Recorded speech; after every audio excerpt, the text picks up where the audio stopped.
I'm just doing this quick video about the Volkswagen Golf we've just had serviced by the main dealers, or some people say main stealers. So they've called me up and said, oh, your car's ready, we found a fault. It's with the passenger's window.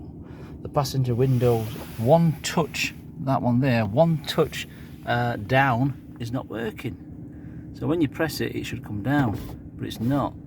You should press it and hold it and it should come down. So it's not. So I said I rejected it because obviously I know obviously it could be an easy fix, which it is. So on these, what happens if ever the car battery has been off for any reason, you have to reset the windows.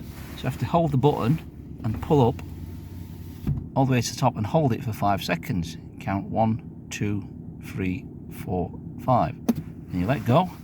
And I'm betting you any dollar now, if I press that hard, the window will drop. So, if I press this,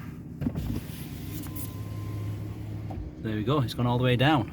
So, they were going to charge me something like 200 and I don't know what it was to fix that fault.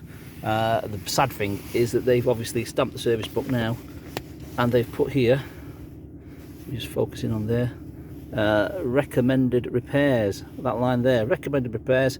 So whoever's going to look at this service now, which has been serviced today, it's going to say there was a recommended repair on this report.